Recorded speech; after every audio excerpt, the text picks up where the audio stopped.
ठीक है, जिसे हम ओरल कैविटी भी कहते हैं। सिंपल सी बात है ना। तो हमारे माउथ के अंदर कौन कौन से पार्ट होते हैं, क्या रोल प्ले होता है, ये पता होना चाहिए। तो ये पूरा हमारा माउथ बना है, इसमें हमारी लिप्स अटैच है, टिथ अटैच है, फेरुनम अटैच है, टंग अटैच है, ठीक है। ये सारी चीजें कैसे क्या अटैच होती है, ये चीजें हम आपको डायग्राम के थ्रू बता रहे हैं। सबसे पहले हमने माउथ का डायग्राम बनाया। हमारे लिप्स, आप खुद अपने लिप्स देखो, सबके लिप्स सामने नजर आ रहे हैं, ये बने हुए हैं, ठीक है। सावनी ने बनाया है लिप्स, ये लिप्स है, इसको लिप्स का डायग्राम एक्सप्लेन कर रही हूँ मैं, ठीक है। माउथ ओपन करेंगे तो इसके पहले अपनी हार्ड प्लेट और सॉफ्ट प्लेट होती है, ठीक है। टिथ के जस्ट पीछे होती है, या माउथ ओपन करो आप लोगों को दिख जाएगा, ठीक है। हार्ड प्लेट और सॉफ्ट प्लेट होती है। तो ये हमारी जो टिथ है, ये टिथ के जस्ट नीचे क्या है, हमारी हार्ड प्लेट है, और इसके जस्ट नीचे हमारी क्या है, सॉफ्ट प्लेट। इधर साइड पे हमारी टिथ रहती है, जो लाइन रहती है, इसलिए इसको हम हार्ड प्लेट कहते हैं। उसके जस्ट नीचे आएंगे तो सॉफ्ट प्लेट हो जाती है, ठीक है। हमारे टिथ भी तो हार्ड ही रहते हैं ना, स्ट्रॉन्ग रहते हैं ना, इसीलिए। सेम हमारे ये टिथ बने हुए थे, लिप्स है, लिप्स के बाद वाले जो पार्ट आते हैं इसको हम जम्स कहते हैं, ठीक है। ये क्या है, हमारे जम्स, इसको गैंगिवा जम्स भी कहते हैं। पहले हमारे लिप्स है, सेकंड लेयर पे हमारे जम्स है, फिर हमारे टिथ है। टिथ में डेफिनेशन है, हमने फॉर्मूला आपको बताया था, इसका फॉर्मूला बताओ मुझे। 2 1 2 3 बाय 2 1 2 3 बाय 2 1 2 3, ठीक है। ये फॉर्मूला याद रखना, इस फॉर्मूले को हम क्या कहते हैं, टिथ फॉर्मूला कहते हैं, ठीक है। ये हमारा क्या है, टिथ फॉर्मूला है। इस टिथ फॉर्मूले के थ्रू आप टिथ को समझ सकते हैं, सिंपल सी बात है। 2 हमारी क्या है, 2 1 2 3, पहला क्या आती है हमारी कैनाइन, फिर इंसीजर, प्रीमोलर, है ना। तो ये चीज हमें पता होनी चाहिए। हाफ डायग्राम, इसलिए हमने इसको हाफ किया है, डिविडेशन में लिया गया है। तो हमारा यानी कि टिथ है पूरे, ठीक है। तो आधा और आधा। इंसीजर कितने होते हैं हमारे, कैनाइन कितनी होती है हमारी, 1 होती है। एक नुकीला दांत होता है सबके पास, जिसको हम कैनाइन कहते हैं। इनके नुकीले दांत थोड़े समझ में नहीं आएंगे, देखो ये इधर पे होते हैं एक नुकीला दांत जैसा, इसको हम क्या कहते हैं, कैनाइन कहते हैं। इंसीजर कितने होते हैं हमारे, 2 होते हैं, ठीक है। तो इंसीजर हमारा, इंसीजर, कैनाइन, ठीक है, मोलर, फिर प्रीमोलर, ये फॉर्मूला है हमारा। हम इसको पूरा टोटल काउंट करेंगे तो कितना होगा, सिंपल सी बात है, 2 1 2 3 वो 32 तो ठीक है, जैसे कि ऊपर के 2 दांत हैं, फॉर्मूला के बेस पे ये 2 है, तो नीचे के 2 मिलाएंगे कितने हो गए, 4, इधर के 2 मिलाएंगे, सिंपल सी बात है, 4 और 4 8। पूरे टोटल टिथ की बात करेंगे तो हमारे 8 क्या हो गए, बताओ। मैंने इसमें भी लिखा है, आप लोग लिख लेना ध्यान से, तो आप लोगों को ज्यादा अच्छे से समझ में आ जाएगा, ठीक है। बाकी मैं पढ़ा दे रही हूँ। 8 हमारे क्या हो गए, इंसीजर, ठीक है, इंसीजर हो गए। अब कैनाइन कितना था हमारा, हमने फॉर्मूला पे डिपेंड करेंगे तो क्या होगा हमारा, कैनाइन कितना है, 1 है। तो एक हमारा ये हो गया, एक ये हो गया, 2, एक इधर हो गया और एक इधर हो गया, कितने हो गए, 4 हो गए, 4 हो गए ना। तो हमारे 4 क्या हो गए, कैनाइन हो गए।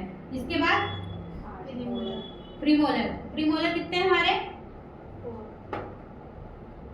2 2 4 2 6 2 8, तो 8 हमारे क्या हो गए, प्री मोलर, ठीक है। इसके बाद मोलर कितने हैं हमारे, 3 है, 3 3 6 3 9, है ना।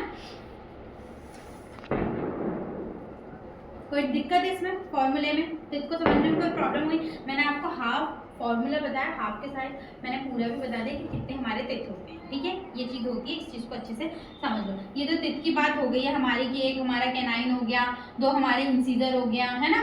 टंग हमारी, ये टंग है हमारी, टंग बनाई हुई है, ठीक है। ये हमारे मोलर हो गए, प्रीमोलर कहाँ बनाया आपने, अच्छा ये रहे, ये हमारे प्रीमोलर हो गए। इस टाइप से हमारे सारे टिथ होते हैं, और ये हमारा पूरी टोटल काउंटिंग होती है टिथ की कि इतने हमारे टिथ होते हैं, ठीक है। सिंपल सी बात है। अब हम टंग की बात करेंगे, ये हमारी टंग है, ठीक है।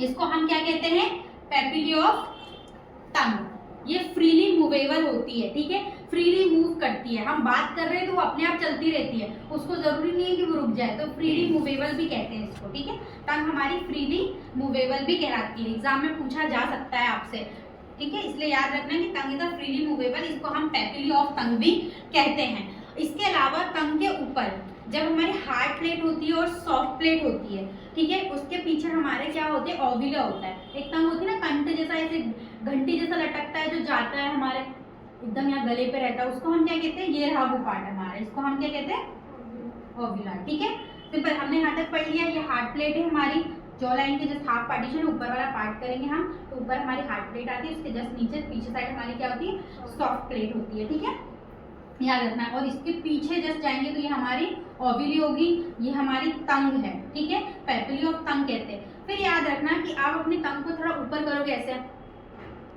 एक अटैचमेंट दिख रही है आपको, दिख रही है, फील होती है ना, इसी के थ्रू तो ये अटैच जुड़ी हुई है। इसको हम क्या कहते हैं, आपने लिखा नहीं क्या, जो था सभी का, हाँ ये है, देखो ये जो अटैचमेंट होती है इसको हम क्या कहते हैं, फ्रेलुनम कहते हैं। इसको हम हाईली ब्लड वेसल्स कह सकते हैं। ठीक है, लिख लेना आप लोग भी। ठीक है, हाईली ब्लड वेसल्स, क्योंकि आप बोलने की जरूरत नहीं, हाईली नजर भी आ रहा है आप लोगों को। ठीक है, आप खुद करोगे ना तो आपको दिख जाएगा, ग्रीन ग्रीन कितनी सारी दिखेगी। हाँ देख लीजिए, बिल्कुल देख लीजिए, प्रैक्टिकल होना चाहिए। दिखा सबको, ये हमारी हाईली ब्लड वेसल्स कहलाती है। यहाँ पर हमारे फ्रेलुनम के जस्ट अटैचमेंट में जितनी भी ब्लड वेसल्स है, ये हाईली ब्लड वेसल्स हमारी कहलाती है। ठीक है, और इसको हम यहाँ पर हाईली ब्लड वेसल्स में यहाँ पर ड्रग एब्जॉर्प्शन बहुत ज्यादा अच्छे से होता है। ठीक है, लिख सकते हैं यहाँ पर ड्रग एब्जॉर्प्शन। हाँ जी जी, बिल्कुल बिल्कुल, अच्छा पता है। कभी कहते हैं ना, कोई भी टैबलेट होती है जो हमारे यहाँ जीभ के नीचे रख देते हैं, क्यों, यहाँ पर ड्रग एब्जॉर्प्शन बहुत फास्ट होता है, इसलिए हम इसको कोई भी जो मेडिसिन हो गई या कोई टैबलेट हो गई जो टंग के नीचे रखी जाती है, इसी कारण रखा जाता है, क्योंकि यहाँ पर हाईली ब्लड वेसल्स होता है और जिसके कारण ड्रग एब्जॉर्प्शन बहुत फास्ट होता है। ठीक है, सारी नहीं, सारी किसी चीज के लिए, जो चीज पर्टिकुलरली जिस चीज के लिए बनी हो वही दी जा सकती है। कोई सी होती है वो यहाँ पर एब्जॉर्ब नहीं होती, वो जाकर स्टमक में ही एब्जॉर्ब होती है, तो हम उसको स्टमक के लिए माउथ के थ्रू ही दे सकते हैं। लेकिन जो हाईली ब्लड वेसल्स में जाकर एब्जॉर्ब हो सकती है कोई भी ड्रग, तो वो हमारे टंग के नीचे फ्रेलुनम की जस्ट साइड में जितने भी हाईली ब्लड वेसल्स बने हुए हैं वही कर दे सकते हैं। जैसे कि एग्जाम्पल के लिए कैल्सिगम। ओके, अब कोई दिक्कत इसमें, टॉन्सिल्स वगैरह समझ में आ गया? टॉन्सिल्स बताए थे ना आपको कि जैसे हमारे एविलर्स के साइड में बहुत सारे लोगों को यहाँ पेन होने लगता है, तो ये हमारे टेंसिल्स होते हैं। कभी कभी टेंसिल्स में सूजन आ जाती है, बढ़ जाते हैं, जिसके कारण ये पेन होता है। तो इस जगह पर हमारे क्या है, ये इसको हम प्लेटाइन टॉन्सिल्स भी कहते हैं। ओके, इसमें कुछ समझ में आया या कोई दिक्कत है, any doubt, any problem? No.